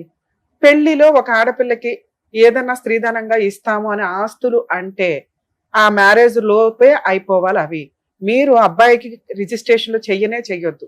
అది 98లో అన్నా, 2000లో అన్నా, 2010 అన్నా, 16 అన్నా, రేపొద్దుట 30 అయినా అమ్మాయికి స్త్రీధనంగా రిజిస్ట్రేషన్లు చేసుంటే తను ధైర్యంగా మాట్లాడడానికి ఒక హక్కుగా ఉంటుంది. ఈ రోజున 90% కేసులు అలాగే ఉన్నప్పటికీ మీరు కూడా ఇక్కడి నుంచి జాగ్రత్త పడండి. ఆడపిల్లకి ఏదన్నా ఇస్తాము అంటే ఇచ్చేయండి తప్ప మీ వాళ్ళు ఇవ్వలేదు అనే నరకం 26 ఏళ్ల నుంచి 28 ఏళ్ల నుంచి అమ్మాయి పడుతుంది. ఒక పాయింట్. రెండో పాయింట్, అమ్మాయి తరపు వాళ్ళ చుట్టాలకి భార్య దగ్గరుండి దయచేసి అప్పులు ఇప్పించకండి. ఎందుకంటే కొన్ని సందర్భాల్లో అది ఆయన కష్టార్జితం అయి ఉంటుంది. 2, వాళ్ళ కుటుంబ సభ్యులకి, మీ కుటుంబ సభ్యులకు గౌరవం ఇప్పించడం కోసం ఇప్పించిన వ్యవహారం. ఆ పనికి మాలలో అప్పు తీర్చకపోవడం వల్ల ఈవిడ ఈ రోజున పడుతున్న నరకం. మేబీ ఆయనకి కష్టాలు ఉంటే ఉండొచ్చు. నిజంగా ఇలా ఒక అమ్మాయి కుటుంబం రోడ్డు మీదకి వచ్చింది మేనమామకి హెల్ప్ చేయడం వల్ల. పైగా ఆవిడ మాట్లాడింది ఏమీ లేదు ఇందులో. అలా బామ్మరిది వచ్చాడు, ఎందుకు బూతులు తిడుతున్నాడు. మరి ఎరా నువ్వు తీసుకొచ్చేవాడు కట్టించావు, ఎవడన్నా నువ్వు మాట్లాడేది పక్కకంటే ఈ రోజున ఆవిడకి కష్టం వస్తుంటే వాళ్ళ బ్రదర్స్ నుంచోలేకపోతున్నారు, బూతులు తిట్టి పంపించేస్తున్నాడు. సో సొంత చుట్టాలు ఆడపిల్ల తరపు వైపు వెళ్ళి దయచేసి అప్పులు చేయకండి. ఒకవేళ అలాంటి కర్మే మీకు వస్తే ఆ అమ్మాయి కుటుంబం నాశనం అయిపోద్దని గుర్తు పెట్టుకొని ఆ అప్పులు తీర్చేసుకుంటూ ఉండండి. ఈ 2 విషయాలు కొంచెం జాగ్రత్త పడండి. అవి లాస్ట్ కి ఇచ్చేసారు మేడం ఆ పైసలు కూడా. ఇచ్చారులే. ఇచ్చారులే, కానీ నువ్వు అది దగ్గర యుద్ధం దగ్గర అంతా. 15 ఏళ్ళు నువ్వు చెప్పిన పంచాయతీ అదే కదా, మీ ఆయన నీకు బుస్సు బుస్సని కాటేస్తున్నాయి ఆ పాయింట్లేగా. ఎంత యుద్ధం. కానీ మేం కనిపెట్టిన పాయింట్ ఏంటి, డే 1 నుంచి మీ ఆయన ఈ పాయింట్ లో అడ్డు పెట్టుకొని ఎక్స్ట్రా మ్యారిటల్ అఫేర్ నడిపిస్తున్నాడు తల్లి, మీతో మాట్లాడనివ్వకుండా అంటున్నాం. అర్థం అవుతుందా? అలాగే ఈ ఎపిసోడ్ లో మీరు నేర్చుకోవాల్సిన ఇంకొక పాయింట్, ఎప్పుడైనా ఇంకా కుటుంబాలు కలిపే ఉంచాలని చూస్తామంటే అందులోని పిల్లలు ఉన్న కేసుల్లో భరించండి భరించండి భరించండి, మాక్సిమం భరించండి. ఆ భరింపు ప్రాణం దాకానో మానం దాకానో పరువు దాకానో వస్తే దయచేసి భరించకండి. ఎవరో ఒకళ్ళ హెల్ప్, మేము దొరకలే, ఎవరో ఒకళ్ళ హెల్ప్, అన్ని చోట్ల మేమే ఉండలేంగా. అడ్వకేట్స్ ఉన్నారు, కోర్టులు ఉన్నాయి, ఫ్రీ లీగల్ ఎయిడ్స్ ఉన్నాయి. ధైర్యం చాలా ఇంపార్టెంట్. ఒక ఆడమ్మాయికి ధైర్యం ఎట్లా వస్తుందని చెప్పా మీకు చాలా సార్లు చెప్పుంటా. సంపాదన, సెల్ఫ్ రెస్పెక్ట్, గౌరవంతో, క్యారెక్టర్ తో ఒక ఆవిడ ఏదన్నా సంపాదించిందంటే ఆ డబ్బు మాట్లాడుతుంది. అది ఈ అమ్మాయి చేసిన పని. సూపర్, నిజంగా ఆవిడకి హ్యాట్స్ ఆఫ్ చెప్తాను నేను. డే 1 నుంచి పోసలో కుట్లో ఆయన తిండి పెట్టకపోయినా కుటుంబాన్ని నడిపించుకుంది. ఒక ఇల్లు కొనడానికి తన వంతు ప్రయత్నం తను చేసుకుంది. అయినా కుటుంబాన్ని నడిపించుకోవడానికి ఇల్లు అమ్మిచ్చేసింది, ఆ అప్పులు తీర్చేసింది. ఇప్పటికీ స్టిల్ 16 ఏళ్ల నుంచి నడిపించుకుంటుంది. ఒక ఆడపిల్లకి భర్త మీద వేసే మెయింటెనెన్స్లు ఇవన్నీ వేసే ముష్టి పనిష్మెంట్, వాడికి ఇవ్వబోయే పనిష్మెంట్. కానీ మన తిండి మనం బతకాలి. బతుకున్నంతకాలం నాన్న దగ్గర, పెళ్లి అవగానే భర్త దగ్గర, తర్వాత పిల్లల దగ్గర తన ఓపిక ఉంది, సంపాదించింది, అది ప్రూవ్ చేసింది. నిజంగా హ్యాట్స్ ఆఫ్. ప్రతి స్త్రీ తనకి తాను సంపాదించుకోవాలి. మేడం మా భర్త ఏం చేస్తాడు? ఇప్పుడు పనిష్మెంట్ల గురించి ఆలోచిద్దాం. ఇందాక నేను చెప్పాను మ్యాక్సిమం భరించండి తల్లి అని. ఈవిడ అది మ్యాక్సిమం భరించేసింది. భరించిన తర్వాత జరుగుతున్న ప్రాసెస్ ఏంటంటే పరువు. ఇక్కడ ఒక మగపిల్లాడు ఉండుంటే ఆవిడ ఈ రోజున అలా మాట్లాడేది కాదు ధైర్యంగా. ఎందుకంటే సంపాదన ఉంది, మగపిల్లోడు ఉన్నాడు, ఏం పర్ల తోలు తీసేయొచ్చని. 2 ఆడపిల్లలు ఉండేసరికి ఆవిడ ఇంకా భయపడిపోతుంది. అరే బాబు, ఈ రోజున ఆడపిల్లలు ఉన్న వాళ్ళే గొప్పవాళ్ళు. ఆ పిల్లలకి ఆ హృదయ స్పందన అర్థం అవుతుంది. మగపిల్లలు మంచోళ్లే కాదనట్ల, కానీ వాళ్ళు పెరిగే విధానం అనేది తల్లి మార్చలేదు కదా. తండ్రి ఈ రకంగా ఉన్నాడు, పిల్లలు బయట ఏం చేస్తారో తెలీదు. ఈ పిల్లలకి ఎవ్రీడే కష్టం తెలుస్తుంది. ఆడపిల్లలున్నా మగపిల్లలున్నా తల్లి తీసుకోవాల్సిన టైంలో కరెక్ట్ డెసిషన్ తీసుకోవాలి. అది ఈవిడ చేయలేకపోయింది. ఈ రోజున ఆవిడ ఎవరు చెప్తారు ఒక మంచి సలహా అని ఇక్కడికి వచ్చిందే తప్ప నా ప్రాబ్లం ఇట్లా సాల్వ్ చేసేయండి అని చెప్పట్లా. నాకు ఇలాంటి ఒక భయం ఉంది, ఏ రకంగా వెళ్తే బెటర్ అంటే మనిషికి మనిషి సహాయం చేసే రోజులే పోయినాయి. రిలేషన్స్ అంత డేంజర్ లో ఉన్నాయి. ఎవరికాళ్ళు ముందుకొచ్చి మన ఇంట్లో అమ్మాయి మన ఇది అని ఎవరు సహాయం చెయ్యట్లా. మాట్లాడడానికి ఒక చెవు దొరకట్లా ఈ రోజున. వీళ్ళ ముగ్గురే సైకలాజికల్ గా మాట్లాడుకుంటున్నారు. ఒక స్టేజ్ తర్వాత ఏమవుతుందో కూడా తెలియదు.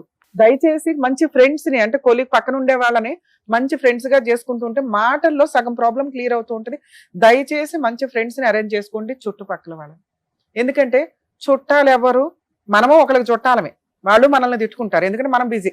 కష్టం వచ్చినప్పుడు నిలబడేలాగా ఉండగలిగితే వాళ్ళు మంచి చుట్టాల కిందే లెక్క. ఈ రోజున పాపం ఆవిడికి కష్టం వస్తే నుంచునే చుట్టాలు లేరు. ఎందుకంటే అలా ఆయన అంటే భయపడుతున్నాడు, అలా ఆయన నోరుకు భయపడుతున్నాడు. మరి ఇప్పుడు వీళ్ళు యుద్ధం ఎవరు చెయ్యాలి? వాళ్ళకి మానసిక ధైర్యం ఇవ్వడం కోసమే సార్ ఇప్పటిదాకా మాట్లాడారు. ఆ ధైర్యానికి ఫైర్ యాడ్ చేస్తా ఇప్పుడు నేను మాట్లాడు. ఎందుకు ఏడుస్తున్నావు నువ్వు?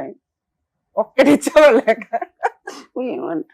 ఒక రత్నాలు లాంటి 2 పిల్లల్ని పెట్టుకొని ఏం తల్లి నిన్ను ఇప్పటిదాకా పొగుడుతున్నాను నేను. మీ ఆయన లాంటి ఒక పనికి మాలిన వ్యక్తికి నువ్వు ఎంత టైం ఇచ్చుడే దండగా అని నా బాధ. సొసైటీ, కుటుంబం, పిల్లలు, పెళ్లిళ్ళు అనేది ఓన్లీ స్త్రీకే కాదు. ఇన్ని సంవత్సరాలు 30 ఏళ్ళు 28 ఏళ్ళు పెళ్లి అయిపోయిన మగాడికి కూడా అది చాలా అవసరం. ఇక్కడ గుడ్ విల్ ఈవిడ ఒక్కడదే పోవట్ల. ఈ టైంలో ఈవిడ కనుక వాళ్ళ భర్తని వదిలేస్తే 28 ఏళ్ళు పడిన నరకానికి పెద్ద పనిష్మెంట్ పడుతుంది. ఏముంది, అక్రమ సంబంధంతో ఎవరితో అవుతుంది. ఏం అక్రమ సంబంధాలండి బాబు, చిరాకు వచ్చేస్తుంది. కొన్ని రోజులకు మేము ఎపిసోడ్లు చేయలేము. ఎందుకంటే అక్రమ సంబంధాలు తప్పు అని చెప్తుంటే అక్రమ సంబంధాలు పెట్టుకుని జనాలు లేపేస్తున్నారు. ఒక్క కేసు అన్నా చూడండి, మా ఆయన హెరాస్ చేశాడు అందుకే లేపేశాను, లేకపోతే మా ఆవిడ ఇలా చేసింది అందుకే లేపాను లేదు. ఉత్తిన చంపేసుకుంటున్నారు అక్రమ సంబంధాలు పెట్టుకొని. ఈవిడేంట్రా అంటే నరకం పడుతుంది. ఇక్కడ ఎవరిని చంపమని కాదు, మోరల్ వాల్యూస్, కుటుంబ వ్యవస్థ. ఒక భర్త చేసిన పనికి పిల్లలకి ఇప్పటిదాకా అమ్మాయి ఒక మంచి కుటుంబాన్ని ఎందుకు ఇచ్చిందంటే ఆవిడ నరకం పడుతూ ఇచ్చింది. ఆ పిల్లలు ప్రతి రాత్రి నాన్న వస్తున్నాడంటే భయపడుతున్నారు. ఇలా తాగుతున్న ప్రతి ఇంట్లో పిల్లలు భయపడుతున్నారు. ఆ పాపం ఎవరేసుకోవాలి? దేవుడు రాసింది ఏంటి, మీరు చేస్తున్న పని ఏంటి? మీది ఒక కుటుంబం అని, ఒక రుణానుబంధాలు అనే కదా మిమ్మల్ని నలుగురిని ఒక గ్రూప్ చేసి పంపించారు ఇక్కడికి. నీ ఇష్టం వచ్చినట్టు నువ్వు అక్రమ సంబంధాలు పెట్టుకొని తిరిగి ఆ పిల్లల్ని ఈ రోజున రోడ్డు మీద వేసావు. ఈ రోజున మీ ఆవిడ నిన్ను వదిలేస్తే సొంత భార్య ఉండదు, కని పెంచిన 2 పిల్లలు ఉండరు, ఒక పనికి మాలిన ఆవిడతో అక్రమ సంబంధం పెట్టుకొని తిరగడం అంటే నీ మీద నువ్వు ఉమ్మేసుకున్నట్టు లెక్క. ఇప్పుడు వాళ్ళు అదే పని చేయబోతున్నారు, అదే చేస్తారు. ఎందుకంటే భరించారు భరించారు భరించారు, ఇక సాల్రా బాబు నీతో. నీకు పర్ఫెక్ట్ పనిష్మెంట్ వాళ్ళు వదిలేయటమే. మీకు అర్థమైందా నాన్న? మీ నాన్నకి మీరు ఇవ్వాల్సిన పనిష్మెంట్, ఎట్లాంటి వాడు నాకు అవసరం లేకుండా బతికేవాళ్ళు బొచ్చుడు మంది ఉన్నారమ్మ సమాజంలో. మీరు విత్ క్యారెక్టర్ తో గుడ్ విల్ తో బతుకుతున్నారు, సమాజం మీకు హెల్ప్ చేస్తుంది. ఇలాంటి నాన్న మీరు పక్క పెట్టుకుంటే మీ అమ్మని హింసించడానికి రేపొద్దు మీకు వచ్చే సంబంధాలు కూడా చేరకొడతారు. మీకు చదువుకోవడానికి ఒక ఎరువే వేయని వ్యక్తి మీ కుటుంబాలు బాగున్నాయంటే ఎందుకు ఊరుకుంటారు? మీ కుటుంబాలే ఆయనకి టార్గెట్. అర్థమవుతుందా? ఈ రోజు మీ అమ్మ ఏం భయపడుతుందంటే నాకు రేపొద్దుట రాబోయే రూపాయి వేస్ట్ అవుతుంది అమ్మని. వేస్ట్ అవ్వదు తల్లి, నువ్వు మీ ఆయనతో కలిసి ఉన్నా అది వేస్ట్ అవ్వదు. టచ్ చేసే రైట్స్ నీకు లేవు. అలా ఉంటే మా వాళ్ళకి ఫోన్ చేయండి, మా టీం అంతా నీకు అందుబాటులో ఉంటుంది. కానీ ఇది కరెక్ట్ కాదు. నేను మీ ఆయనతో కలిసి ఉండొద్దాన్ని. నువ్వు ఈ రోజే డెసిషన్ తీసుకోవాలి. ఇట్లాంటి వ్యక్తి అదేమన్నా సొంత ఇల్లా, రెంట్ హౌస్, ఆయన కడుతున్నది 6,000, అవునా? ఇంకొక 6,000 నువ్వు సంపాదించుకోలేవా? సంపాదించుకో. అంటే నువ్వు తలుచుకుంటే ఏమన్నా చేయగలవు. మీ ఆయనకు నువ్వు ఒక పనిష్మెంట్ ఇవ్వాలి అనుకుంటే ఈ రోజే మీరు డెసిషన్ తీసుకోండి. ఇప్పుడు మేము ఫోన్ మాట్లాడబోతున్నాం, మాట్లాడతాం. ఎందుకంటే ఎక్కడో అక్కడ కట్ అవ్వాలి రిలేషన్. మీ నాన్నకి మీ వాల్యూ తెలిసి మీ కాళ్ళు పట్టుకొని బతువులాడాను, మరి కాళ్ళు పట్టుకోపోయినా మీ మనసు సాటిస్ఫై అయ్యేలాగా ఆయన బతిమలాడి రెస్పాన్సిబిలిటీస్ ప్రూవ్ చేసుకుంటే ఒక ఛాన్స్ ఇవ్వండి. లేదా ముందు అర్జెంట్ గా పోలీస్ స్టేషన్కి వెళ్ళి మీరు కంప్లైంట్ ఇవ్వాలి. ఇవాళ మేము ఫోన్ మాట్లాడతాం కాబట్టి గొడవ అవుతుంది. ఇదే గొడవ, ఇక ఫైనల్, ఇక గొడవ లేదు మీ ఇంట్లో. చాలు పడిన నరకం. అమ్మ ఆ పిల్లలకి కళ్ళకు అద్దుకుని పెళ్లి చేసుకునే అబ్బాయిలు దొరుకుతారు. ఇలాంటి మంచి పిల్లలు దొరక్క బయట ఏడిస్తున్నారు మగాళ్ళు. అర్థమవుతుందా? ఇంకా 5 ఏళ్ల టైం ఉంది. కెరియర్ నువ్వు గట్టిగా లైన్ లోకి వస్తావు తల్లి. నువ్వు సంపాదించే డబ్బులు ఆ రెంట్కి ఆ పిల్ల ఫీజులకి సరిపోతాయి. ఆ పిల్ల ఇంకో 1 సంవత్సరం 2 సంవత్సరాలకు లైన్ లో వస్తుంది. సంపాదించండి, ఒక చిన్న ఇల్లు కొనుక్కోండి. మనం బయటికి వెళ్ళిపోయినా అమ్మ కూర్చొని తినగలిగితే చాలు. ఇంతే మీరు చేయాల్సిన పని. మీకు 5 years టైం ఇస్తున్నా. మీ నాన్న అవసరంలా, మీ నాన్న రూపాయి మీకు అవసరం. ఇప్పుడు మీరు చేయబోయే యుద్ధం ఎందుకంటే 28 ఏళ్ళు మీ అమ్మకి నరకం చూపించిన మీ నాన్నకి కోర్టుల ద్వారా పనిష్మెంట్ ఇవ్వాలి. మీకు ఆల్రెడీ రాబోయే డబ్బు దాచుకోవాలి అంటే ఆవిడ ఈ రోజే డెసిషన్ తీసుకోవాలి. చాలు పడిన నరకం. మీ నాన్న గిర్రగిర తిరిగి వస్తే వస్తాడు, లేదా బయటే బూతులు తిట్టుకుంటూ తిరుగుతూ ఉంటాడు. కుక్క వాగింది అనుకోండి, లెక్క కూడా చేయకండి. అలాంటి వ్యక్తికి మీరు ఇచ్చే పనిష్మెంటే ఇది. లీగాలిటీ ఏంటి మేడం అది కూడా చెప్పేస్తాం. మీ ఆయనకి మాట్లాడడానికంటే ముందు మీ ఆయన రేపు పొద్దుట వెళ్ళండి పోలీస్ స్టేషన్లో, ముందు అర్జెంటుగా కంప్లైంట్ ఫైల్ చేయండి. మీ అమ్మగారిని తీసుకొని వెళ్ళి 498 డొమెస్టిక్ వైలెన్స్ అన్ని కేసులు మీరు వెయ్యాలి తల్లి. ఎక్కడ మీకు అడ్వకేట్ అవసరం లేదు. పోలీస్ స్టేషన్కి వెళ్ళండి, కంప్లైంట్ ఇవ్వండి. ముందు అర్జెంటుగా కేసు రిజిస్టర్ అవ్వాలి. మీకు ప్రొటెక్షన్ కావాలి. ఇంటిలోకి అతను రాకూడదు, తిట్టకూడదు. తిట్టాడా వెంటనే వీడియోలు తీయండి, ఫోటోలు తీయండి. ఇమ్మీడియట్ పోలీస్ స్టేషన్కి వెళ్ళండి. మళ్ళీ నెక్స్ట్ రోజు ఇచ్చేస్తే తీసుకెళ్ళి అరెస్ట్ చేస్తారు ఈసారి. ఓకే, ఫస్ట్ మీకు ప్రొటెక్షన్ వచ్చింది, ఇంట్లో నస తగ్గింది, బూతులు తగ్గినాయి. నెక్స్ట్ స్టెప్ ఏంటి చెప్పినాను. అలా అరెస్ట్ చేస్తే అమౌంట్ లంచం ఇస్తే బయటకు వచ్చేస్తా. అరెస్టే లేదు మర్చిపోండి. కానీ ఇంటికి వచ్చి బూతులు తిట్టి న్యూసెన్సులు చేస్తే కేసుల్లో అరెస్టులు ఉన్నాయి. ఉరేసేరుగా మీ నాన్నకి మీరే వేయలేదు ఇప్పటిదాకా. మీరు పనిష్ చేయలేదు, కోర్టు పనిష్ చేసి జైలేదు. ఫ్యామిలీ మ్యాటర్స్ నాన్న ఇవి, అరెస్టులే లేవు. ఆయన ఆయన తిరుగుతూ ఆయన వదిలేయటమే మీరు ఇచ్చే పనిష్మెంట్ అన్న. ఆయన జైల్లో వేసుడు ఉరేసుడు గురించి మాట్లాడట్లా నేను. ఆయన మాట్లాడేవి మీకు అనవసరం. మీరు చెయ్యబోయేవే ఆయన గుర్తు పెట్టుకోవాలి. ఆయన సైకలాజికల్ గా ఏదో అంటున్నాడు కదా, నేను పోలీసుని కొంటా, జడ్జిని కొంటా, అడ్వకేట్ కొనుక్కోరా, నువ్వు కొనటమే కావాలి మాకు. అర్థం అవుతుందా? అలాంటి ఏమి ఉండవు నాన్న. ఇవన్నీ ఫేక్ చేసే మాట్లాడే మాటలు ఇవన్నీ. వాళ్ళకి నిజంగా తెలుసు ఎవరిని కొనటం కుదరదు. అసలు మీ కేసులో కొనాల్సిన అవసరం కూడా లేదు. అర్థం అవుతుంది? ఆయన పైన ఆయన చేసుకుంటూ లాయర్లకు ఫీజులు ఇచ్చుకొని తిరగలిగితే చాలా పెద్ద పనిష్మెంట్. మీకు ఫీజులు కట్టడు కానీ లాయర్లకు ఫీజులు ఇచ్చుకుంటాడా? అర్థమైందా? మీకు ఫీజు ఉన్నప్పుడు లాయర్లకు ఫీజులు కట్టనే, పోలీసులకు లంచాలు ఇచ్చుకొని. అర్థం అవుతుందా? ఇదే మీరు చేయాల్సిన పని. అసలు పోలీసులు ఏమి లంచాలు తీసుకోరు. మీకు చెప్తున్నాడు కదా, మీకు అదే అంటున్నా. మీ అర్థం అవ్వాలని మీకు చెప్తున్నా. అలాంటి ఒక ఖర్చు అవ్వాలి. భార్య పిల్లల్ని వదిలేస్తే ఎలా ఉంటుందని ఆయనకి తెలియాలి. నువ్వు నీ దగ్గర మాకు రూపాయి అవసరం లేదు. నువ్వు అవన్నీ ఖర్చులు అంటున్నావు, ఒక పెట్టుకొని పో. ఎక్కడ తిరుగుతావు తిరుగు. సొంత భార్య పిల్లలే లేనప్పుడు పనిష్మెంట్ ఎంతకంటే ఏం పనిష్మెంట్ కావాలి నాన్న. నెక్స్ట్ డొమెస్టిక్ వైలెన్స్ కేసు అమ్మా. మీరు సఖీ సెంటర్ ఉంటుంది, మీరు తెలంగాణ జ్యూరిస్డిక్షనే కాబట్టి సఖీ సెంటర్కి వెళ్ళండి. అక్కడ ఫ్రీ లీగల్ ఎయిడ్ కోర్టే మీకు ప్రొవైడ్ చేస్తారు. అందులో మీకు వారసత్వ ఆస్తులు ఏమైనా ఉంటాయి, అటాచ్మెంట్ అడగండి. మంత్లీ మెయింటెనెన్స్ 50,000 అడగండి తల్లి, మీకు వస్తుంది. పిల్లల చదువులు పెళ్లిళ్ళు కూడా మీ ఆయన బాధ్యతే, అందులోనే వస్తే ప్రొటెక్షన్ కూడా అడగండి. మేడం మాకు ఇవన్నీ తెలియట్లేదంటే తెలంగాణ హైకోర్టులో లీగల్ సెల్ అథారిటీ అని ఒకటి ఉంటుంది. మీరు అక్కడికి వెళ్ళి హెల్ప్ అడిగినా మీ జ్యూరిస్డిక్షన్కి సంబంధించిన వాళ్ళకి ఇస్తారు. అందరికి మేము ఫ్రీగా వచ్చి లీగల్ సర్వీసులు చేయలేమండి, ప్లీజ్ ఏమనుకోవద్దు. గవర్నమెంట్ లీగల్ సెల్ వాళ్ళు జుడిషియరీ డిపార్ట్మెంట్స్ కొన్ని కోట్లు ఖర్చు పెట్టి ఫ్రీ లీగల్ ఎయిడ్ ప్రొవైడ్ చేస్తున్నారు. మేబీ మీకు అవేర్నెస్ లేక మేము అందుబాటులో కనిపించడం వల్ల అందరు ఇక్కడ దాకా వస్తున్నారు, కానీ మేము అన్ని చోట్లకి వచ్చి చేయలేము, ప్లీజ్ అర్థం చేసుకోండి. 2, ఉమెన్స్ కమిషన్ ఉంది తెలంగాణలో. ఉమెన్స్ కమిషన్కి వెళ్ళినా మీకు ప్రాబ్లం క్లియర్ అవుతుంది. కానీ ఈ రోజు నేను చెప్పబోయేది ఏదైతే ఉందో అది ఇంకా పర్ఫెక్ట్. ఉమెన్ కమిషన్కి ఎందుకు కౌన్సిలింగ్లకి వీటికి వాటికి మళ్ళీ వాళ్ళు పోలీస్ స్టేషన్కి రిఫర్ చేస్తారు, వాళ్ళ పవర్స్ అంతవరకే. సో ఫస్ట్ పోలీస్ స్టేషన్కి వెళ్ళండి, ప్రొటెక్షన్ వస్తుంది. 2, సఖీ సెంటర్కి వెళ్ళండి, డీవీసీ కేసులో మీరు అన్నీ అడగండి. ఓకే, మీకు ఇవాళ ఈ బంధం కట్ చేయడానికి నేను మీ హస్బెండ్తో మాట్లాడబోతున్నాను, మీకు ఓకేనా? ఇక్కడ వినేసి వెళ్ళిపోవడం కాదు, మీరు ప్రాక్టికల్గా అది చేస్తాము అంటేనే డెసిషన్ తీసుకోండి. ఇప్పుడు నేను మాట్లాడేసినాక మీరు ఇంటికి వెళ్ళి ఇంకో సంవత్సరం 2 సంవత్సరాలు 5 సంవత్సరాల పిల్లల పెళ్లి దాకా ఆగుదాము అనుకుంటే ఇవాళ మీ కాపురం నాశనమైనట్టు లెక్క అవుతుంది. ఒక 1 వీక్ 10 డేస్ డెసిషన్ తీసుకుంటారా? నాన్న అసలు ఏమీ ఉండదు, మీరు తలుచుకున్నదే ఫైనల్. అర్థమవుతున్నా? పైగా మీ ముగ్గురు ఒక యూనిటీగా ఉన్నారంటే ఇంకా పవర్ఫుల్ గా ఉంటాయి కేసెస్. కొంచెం ఆలోచించుకోండి, ఎందుకంటే మీరు ఈరోజు స్ట్రాంగ్ డెసిషన్ తీసుకున్నారు, ఇది సరిపోతుందని నా ఉద్దేశం. ఇలా మీరు ప్రొసీడ్ అవ్వండి. ఏ హెల్ప్ కావాల్సి వచ్చినా మా వాళ్ళకి ఫోన్ చేస్తే అందుబాటులో ఉంటారు. మళ్ళీ మాట్లాడండి, ఒకవేళ మీరే మాట్లాడండి మేడం అంటే ఇంకొకసారి మీరు ఫోన్ లో మాట్లాడించినా మేము మాట్లాడతాం. బెటర్ కదా, ఎందుకు ఈ రోజే మనం మాట్లాడడం. డెసిషన్ వద్దులేండి. ఓకేనా? అంటే మీకు ఇంకా కంఫర్ట్ జోన్ ఉంది. ఈ రోజు మేము ఇచ్చిన బూస్ట్ తోటి మీరు ఎనర్జెటిక్ గా ఆలోచించుకోండి. ప్రాబ్లం ఇది ఈడంతా ఇవాళ తేల్చాల్సిందే అనిపించిన రోజు అర్జెంట్ గా పోలీస్ స్టేషన్కి వెళ్ళిపోండి. ఇంకేదైనా లీగల్ హెల్ప్ కావాల్సి వచ్చినా మా వాళ్ళ ఫోన్ లో అందుబాటులో ఉంటారు. సరేనా? Better. Thank you. All the best తల్లి. All the best. Thank you sir. బాగా చదువుకోండి. Yes sir. Thank you so much sir. Thank you so much madam. మరో కథతో మళ్ళీ కలుద్దాం.